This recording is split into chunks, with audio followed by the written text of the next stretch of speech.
Hello, welcome to legal awareness web series. देखिए, ये जो वेब सीरीज है इसमें हम केस टू केस बात करते हैं। अब कभी किसी मैटर में हिंदू राइट नाराज हो जाता है, कभी किसी मैटर में जैसे आया सोफिया का मामला था, तमाम मुस्लिम्स जो हैं वो मुझे बहुत बुरी बुरी बातें लिख रहे हैं। लेकिन भाई, टीचर की स्ट्रेंथ ये होती है कि वो डरता नहीं है और उसको सच बोल देना है। तो मेरी ड्यूटी ये है कि मैं लॉ को सही सही बताऊं। आपका जो भी ओपिनियन है आपका हक है, आप अपने उस ओपिनियन को एंटाइटल्ड हैं, आप कोई भी ओपिनियन रखिए। मेरे बारे में भी आपका जो ओपिनियन हो आप रख सकते हैं। आज मैं बात करने जा रहा हूं एक बहुत ही फिर कंटेंशियस इशू की, क्योंकि देखिए क्या है कि we Indians are essentially religious people. हर समय यहां धर्म ही चलता रहता है। 5 अगस्त को कोरोना वायरस के दौरान आप देखिए ग्रैंड राम टेम्पल जो है उसका कंस्ट्रक्शन शुरू हो रहा है। अभी टर्की में आपने देखा कि आया सोफिया का मामला हो गया। इधर पाकिस्तान में एक इस्लामाबाद हाई कोर्ट ने जो 3 पेटिशंस दायर की गई थी, इस्लामाबाद में एक कृष्ण टेम्पल जो है वो बनने जा रहा है और की सरकार ने इमरान खान की उसको 100 मिलियन रुपीस जो है वो टेम्पल बनने के लिए दिए। अब उसमें कि मुफ्ती साहब ने फतवा दे दिया, पंजाब असेंबली में उसके बारे में जो चौधरी शेख परवेज इलाही हैं उन्होंने कह दिया कि साहब ये तो इंसल्ट है मदीना सल्तनत की। तो आज एक लॉ के स्टूडेंट की हैसियत से हम जरा ये मदीना सल्तनत भी देखेंगे, पाकिस्तान का कॉन्स्टिट्यूशन भी देखेंगे और उनके इस हाई कोर्ट का जजमेंट को भी देखेंगे और फिर उस पर बात होगी। तो मैटर ये था कि कोर्ट में कुछ लोग गए और उन्होंने ये कहा कि ये इस्लामाबाद में जो 20,000 स्क्वायर फीट जमीन अलॉट की गई है एक टेम्पल को 2017 में, और वो 2018 में दे दी गई इस्लामाबाद हिंदू पंचायत को, कि साहब ये बहुत गलत बात है और ये तो एक इस्लामिक स्टेट है और इस्लामिक स्टेट में टेम्पल बन नहीं सकते हैं। कुछ ज़रा सी रियायत उन्होंने दे दी कि अगर कोई पुराने टेम्पल हैं उनकी रिपेयर हो जाए एग्जिस्टिंग की, लेकिन नए नहीं बन सकते। अभी आपको मालूम है प्राइम मिनिस्टर मोदी गए थे यूएई में और वहाँ एक टेम्पल का इनॉग्रेशन उन्होंने किया था, ग्रैंड टेम्पल का। कई मुस्लिम कंट्रीज में टेम्पल्स हैं, बड़े बड़े टेम्पल्स हैं। फिर दूसरा मुद्दा ये था कि साहब ये आर्टिकल 2A का वायलेशन है, तो इसलिए पाकिस्तान के कॉन्स्टिट्यूशन की बात की जाएगी। और एक आर्गुमेंट ये था कि भाई 3 टेम्पल जो हैं वो रावलपिंडी और इस्लामाबाद कैपिटल टेरिटरी में ऑलरेडी हैं, तो ये एक और टेम्पल की क्या ज़रूरत है। और ये कहा गया भाई कोविड-19 में पैसे की बड़ी कमी है, तो ये एक वेस्टेज ऑफ मनी है कि टेम्पल बना के पैसे को वेस्ट किया जाए। अब यहां हाई कोर्ट ने जो उनके जज थे जस्टिस आमिर फारूक, ये सब बातें नहीं मानी। उन्होंने सिर्फ इतनी सी बात मानी कि ये जो इनको लैंड दिया गया था ये लैंड सही था। क्यों? ये आर्गुमेंट ये था कि साहब मास्टर प्लान में नहीं दिया हुआ है इस्लामाबाद के। तो उन्होंने ये कहा कि मास्टर प्लान में प्लॉट वाइज नहीं दिया हुआ होता, बड़ी बड़ी चीजें दी हुई होती हैं। लेकिन उन्होंने ये बात मान ली कि हाँ भाई बिल्डिंग का जो स्ट्रक्चर होगा, स्केच होगा, उसके जो भी रिक्वायरमेंट हैं वो पूरे करने पड़ेंगे। आपको मालूम है कि टीएमए पाई फाउंडेशन के केस में हमारी सुप्रीम कोर्ट भी कह चुकी है कि माइनॉरिटी इंस्टीट्यूशंस को ऑटोनॉमी है, लेकिन जो म्युनिसिपल रेगुलेशंस हैं वो उनको माननी पड़ेंगी। यानी भाई कितना इसमें आप ओपन स्पेस रख सकते हैं, कितना कवर्ड एरिया रख सकते हैं, कितने आप इसमें माले बना सकते हैं, कितने नहीं बना सकते हैं, उन मामलात में। तो उन्होंने कहा कि क्योंकि अभी बिल्डिंग के स्केच की और म्युनिसिपल बोर्ड से जो ये आपको लेना था अप्रूवल कैपिटल डेवलपमेंट अथॉरिटी से, वो अप्रूवल नहीं लिया है। अदरवाइज ये जो फेनेटिक्स की डिमांड्स थी, एंटी माइनॉरिटी ग्रुप्स की डिमांड्स थी, ये उन्होंने रिजेक्ट कर दी। अब ये जरा ज्यादा हंगामा हुआ तो इमरान खान की सरकार जो है वो थोड़ा झुक गई और उन्होंने इस मैटर को काउंसिल ऑफ इस्लामिक आइडियोलॉजी को रिफर कर दिया है, सिर्फ इतने से मैटर को कि क्या सरकार जो है वो 100 मिलियन रुपीस जो है वो दे सकती है या नहीं दे सकती है। अब इसकी ग्राउंड ब्रेकिंग सेरेमनी हुई थी, parliamentary secretary of human rights Lalchand वहां गए थे और उन्होंने कहा था कि इस्लामाबाद में हिंदुओं की पॉपुलेशन बढ़ गई है, इसलिए अब जरूरत है एक और टेम्पल की। तो इन सारे मुद्दों पे बात होगी आपसे। सबसे पहले मैं जरा सा ये बात कर लेना चाह रहा हूं कि अभी सल्तनत मदीना की तो बात हो जाएगी, पाकिस्तान के कॉन्स्टिट्यूशन की भी बात होगी, लेकिन ये जो पूरा आइडिया ऑफ पाकिस्तान था ये एक फ्लॉड आइडिया था। जिन्ना रिलीजन और पॉलिटिक्स को मिलाना नहीं चाहते थे, उन्होंने गांधी जी को कई लेटर्स लिखे कि आप रिलीजन को पॉलिटिक्स में ना लाएं। उनकी डिमांड कुछ इस तरह की थी कि मुसलमानों को एक फेयर शेयर जो है वो मिलना चाहिए, उस मुद्दे पे बनी थी। और उसमें भी हद हो गई जब पाकिस्तान की कॉन्स्टिट्यूएंट असेंबली का पहला सेशन 11 अगस्त 1947 को हुआ, जिसकी अध्यक्षता कर रहे थे गोविंद रथ मंडल साहब, जो कि प्रेसिडेंट थे शेड्यूल कास्ट फेडरेशन के। उस समय एक स्पीच दी, जिन्ना ने एक एक्सटेम्पोर स्पीच दी और उस स्पीच का एक हिस्सा बहुत कोट किया जाता है। सुन लीजिए क्या है वो speech. You are free to go to your temples, you are free to go to your mosque or any other place of worship in this state of Pakistan. You may belong to any religion, caste or creed that has nothing to do with the business of the state. Lal Krishna Advani जब पाकिस्तान गए और जिन्ना के मजार पे गए तो इस speech को कोट करते हुए उन्होंने लिख दिया कि जिन्ना सेकुलर आदमी थे। यहां आरएसएस बीजेपी में हंगामा कट गया, उन्हें बीजेपी के अध्यक्ष थे उस समय, शायद उससे त्यागपत्र देना पड़ा। तो जो बात की जा रही है वो कोई रिलीजियस बेसिस पे नहीं बात हो रही थी, कम्युनल बेसिस पे नहीं बात हो रही है। बात ये हो रही है कि ये जो अब स्टेट बनी है, इस स्टेट के सब सिटीजन इक्वल सिटीजन होंगे, चाहे आप हिंदू हो चाहे आप मुस्लिम हो। इससे सिटीजनशिप के जो राइट्स हैं उन पर कोई असर नहीं पड़ता। अब मसला जरा सा ये है, और ये भी जो उन्होंने बोला था, ये बोला था क्योंकि किरण शब्दर रॉय जो वहां थे असेंबली में, उन्होंने पूछा था कि पाकिस्तान सेकुलर होगा क्या। उसके जवाब में ये बोल रहे हैं, आपके तो फाउंडर ने जब ये बोल दिया तो आज जो आप ये हंगामा काट रहे हैं, टेम्पल बनाने को अपोज कर रहे हैं, आप तो कायदे आजम के भी नक्शे कदम पे नहीं चलना चाहते। बाकी तो आप बात छोड़ दीजिए। तो समझ लीजिए, एक होती है रिलीजियस स्टेट, थ्योरोक्रेसी, एक होती है नेशन स्टेट। ये जितनी आजकल की मॉडर्न स्टेट्स हैं, इनके बारे में ये माना जाता है कि 1648 की जो ट्रीटी ऑफ वेस्टफेलिया है उसके बाद ये कंसेप्ट आया, लेकिन ज्यादा ये कंसेप्ट 19वीं सेंचुरी में आएगा। और नेशन स्टेट्स जो हैं उसके सारे सिटीजन्स जो हैं वो मिलके एक स्टेट बनाते हैं। और आप सोच लीजिए कि ये पूरा आइडिया ऑफ नेशन जो है, इसके बारे में भी बड़ा क्रिटिसिज्म है। अर्नेस्ट रिनैन जो हैं फ्रेंच स्कॉलर, उन्होंने देखिए नेशन की क्या डेफिनेशन दी है कि नेशन को डिफाइन किया जा सकता है as a group of people united by a common hatred of their neighbours and a shared misunderstanding of their past. इसीलिए टैगोर अपोज करते थे इस आइडिया को। आप सोचिए हम किस जगह पे पहुंचे हुए हैं। बेंगलोर में एक यंग लड़की ने श्रीलंका जिंदाबाद, पाकिस्तान जिंदाबाद, बांग्लादेश जिंदाबाद, भारत जिंदाबाद कर दिया। महीनों तक उसको सेडिशन के चार्जेस में हम फंसाए रहे। मैं ये समझता हूं कि ये पूरा आइडिया जो है ये नैरो माइंडेडनेस शो करता है, ये मस्तिष्क की जो एक व्यापकता है वो शो नहीं करता है।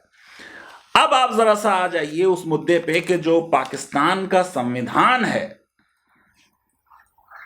आपको बता दिया ओरिजिनल आइडिया तो ये नहीं था कि साहब आप एक इस्लामिक स्टेट बनाएंगे। ये था कि ठीक है एक मुस्लिम स्टेट इस तरह की होगी कि मुसलमानों के साथ डिस्क्रिमिनेशन नहीं होगा। पाकिस्तान के कॉन्स्टिट्यूशन के प्रियम्बल में ये बात आ गई कि साहब adequate provision shall be made for the minorities, freedom to profess and practice religion and develop their culture. कैसे कल्चर डेवलप होगी अगर वहां टेम्पल्स नहीं होंगे? और फिर आर्टिकल 36 में कहा गया दोबारा, adequate provision to protect legitimate interest of minorities. और यह भी बात कही गई कि ड्यू शेयर दिया जाएगा फेडरल और प्रोविंशियल सर्विसेज में। यानी हमारे संविधान की प्रियम्बल में यह बात नहीं आई है माइनॉरिटीज के इंटरेस्ट की। फंडामेंटल राइट में तो आएगी आर्टिकल 30 में, लेकिन उनके संविधान की प्रियम्बल में यह बात आ गई है। आर्टिकल 20 में freedom of religion to profess practice propagate.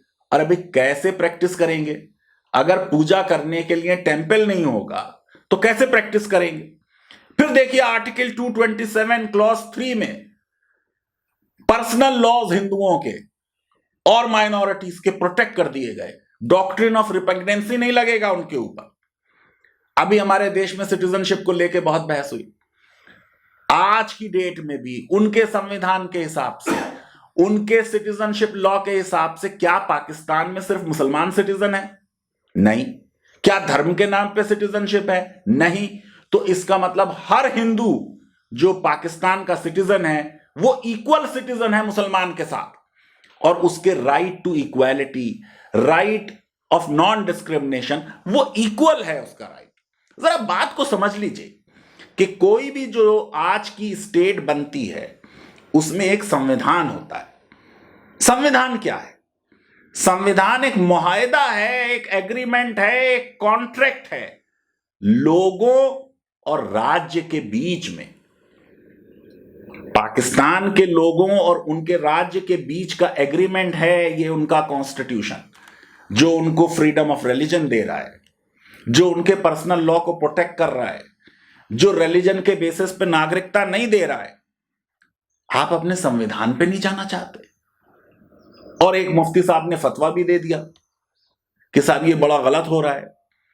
अब जो ये बात कही पाकिस्तान में परवेज चौधरी साहब ने कि साहब वो सल्तनत मदीना का वायलेशन हो रहा है, तो अब जरा सल्तनत मदीना की भी बात, और ये थियोलॉजी नहीं है, ये लॉ है। अब उस लॉ के बारे में बात कर लेते हैं। 622 में प्रॉफिट मोहम्मद ने चार्टर ऑफ मदीना बनाया। अब ये तो वेस्टर्न स्कॉलरशिप की प्रॉब्लम है कि ये समझते हैं कि भाई कॉन्स्टिट्यूशन जो है वो 1215 में आएगा, मैग्ना कार्टा 600 साल बाद, या विश्व का पहला संविधान जो है वो 1787 1791 में यूएसए में आएगा। या कुछ कह देते हैं कि साहब वो तो एरिस्टोटल ने जो एथेंस के कॉन्स्टिट्यूशन की बात की है वो कॉन्स्टिट्यूशन था नहीं एथेंस का, डिस्कवर हुआ 1890 में इजिप्ट में, लिखा हुआ था एक पानी के पौधे से जो कागज बनाया गया था उस पर। लेकिन ये जो एथेंस का कॉन्स्टिट्यूशन था ये सिर्फ अडल्ट मेल को राइट देता था, फ्री अडल्ट मेल को, स्लेव्स के राइट नहीं थे, औरतों के राइट नहीं थे, बच्चों के राइट नहीं थे, फॉरेनर्स के राइट्स नहीं थे। जो मैग्ना कार्टा आएगा इंग्लैंड में, मैं उस जगह पे गया हूं 2015 में, जब मैग्ना कार्टा की 800वीं वर्षगांठ हुई थी, ऑक्सफोर्ड यूनिवर्सिटी ने बुलाया था मुझे। उस जगह जहां मैग्ना कार्टा दिया गया था उस जगह पे भी गया हूं, और मैग्ना कार्टा साइन नहीं किया था किंग जॉन ने, क्योंकि इलिटरेट थे, साइन नहीं कर सकते थे, सिर्फ सील लगा दी गई थी। मैग्ना कार्टा में भी राइट ऑफ इलीट थे, राइट ऑफ बैरन्स थे, ज्यादातर प्रोसीजरल राइट्स थे, सब्सटेंटिव राइट्स नहीं थे। असलियत में जो वर्ल्ड का पहला कॉन्स्टिट्यूशन आ रहा है, जो एक स्ट्रक्चर ऑफ गवर्नमेंट दे रहा है, वो तो आ रहा है चार्टर ऑफ मदीना में। और इसका जिक्र जो है इब्ने इसहाक ने किया है, अबू उबैद ने किया है, वर्ड बाय वर्ड प्रोड्यूस कर दिया है। 47 क्लॉजेस थे, क्लॉज 1, क्लॉज 2 और 39 सॉवरेन नेशन स्टेट की बात कर रहा है, कॉमन सिटीजनशिप की बात कर रहा है। क्लॉज 26 फ्रीडम ऑफ रिलीजन की बात कर रहा है। एथेंस का जो और स्पार्टा का कॉन्स्टिट्यूशन था वो इंडिविजुअल की बात कर रहा था, इंडिविजुअल राइट्स की। वो भी मैंने बता दिया सिर्फ फ्री लोगों के, अडल्ट मेल के। यहां पहली बार ग्रुप राइट्स की बात हो रही है। 22 ट्राइब्स रहती थी उस जमाने में मदीने में, ये उनके राइट्स की बात हो रही है। और आप जरा सोचिए कि 10,000 पॉपुलेशन है, उसमें ये जो मुसलमान है ये तो सैकड़ों में थे। 50% पॉपुलेशन तो यहूदियों की थी, कोई तकरीबन 2 से 4% जो थी पॉपुलेशन वो ईसाइयों की थी। और उनको राइट्स दिए जा रहे हैं और चार्टर में कहीं इस्लामिक स्टेट का नाम नहीं आ रहा है। और क्या राइट्स दिए जा रहे हैं कि वो जो ज्यूज हैं वो अपने रिलीजन को फॉलो करेंगे इक्वली। जो बिलीवर्स के राइट्स होंगे उसी तरह के राइट्स उनके होंगे। वो एक कम्युनिटी है मुसलमानों के साथ, ये बात कही जा रही है। आप पढ़ तो लीजिए। उसके अलावा प्रॉफिट मोहम्मद ने 62 लेटर्स लिखे हैं, उनमें से 29 तो मौजूद हैं डिफरेंट म्यूजियम्स में। आधा दर्जन तो कॉवेनेंट्स हैं प्रॉफिट के। कॉवेनेंट है with monks of Mount Sinai, covenant of Mohammed with Christians of Najran, covenant of Mohammed with Assyrian Christians, covenant of Mohammed with Christians of Persia, covenant of Mohammed with Armenian Christians of Jerusalem. Covenants हैं with the Christians of the world. आप उस language को देखना चाहते हैं, आप जरा देख लीजिए। ये मैं पढ़ रहा हूं आपको टेक्स्ट जो मॉन्क्स ऑफ माउंट सेनाई से हुआ है। That whatever any of the monks in his travel shall happen to settle upon any mountain, hill, village, or habitable place on sea or in desert or in any church or house of prayer, I shall be in the midst of them as the preserver and protector of them. ये profit Mohammad कह रहे हैं कि वो preserver and protector हैं उनकी places of worship के, उनके घरों के, उनके हाउस ऑफ प्रेयर्स के। Their goods and effects with my soul aid and protection jointly with my national people because they are a part of my own people. Inverted commas में लिख लीजिए my own people। ये पूरा जो एक idea of उम्मा है, ये है वो आइडिया जिसमें सब सिटीजन मिलके रहते हैं। फिर ये लिख दिया whatever churches they are possessed of, no one is to deprive them of them। आप सोचिए कि ये जो प्रॉफिट मोहम्मद की अपनी कॉवेनेंट्स हैं, अपने वादे किए हुए हैं, उन पे भी नहीं चलना चाहते। जो क्रिश्चियंस ऑफ वर्ड्स के साथ उनका है, no Christian will be made Muslim by force. The Muslims must not abandon the Christian and leave them without help and assistance, since I have made this pact with them on behalf of Allah to ensure whatever good befalls Muslims, it would befall them, as well as that whatever harm befell Muslims would befall them as well। आप सोचिए क्या हो रहा है। और फिर लिखा है लास्ट में, these are the conditions that Muhammad the messenger of Allah has placed upon the Christian community with regard to their religion and their community। They must hold fast to this covenant, अहद है ये, and respect that they have agreed upon। मैं ये समझता हूं जिस तरीके से minorities के राइट्स वायलेट कर रहे हैं, वो चीज ना तो मदीना सल्तनत में थी ना कुरान में है। कुरान क्या कह रहा है? There shall be no compulsion in religion. चलिए प्रॉफिट को नहीं मानते, कुरान को तो मान लीजिए।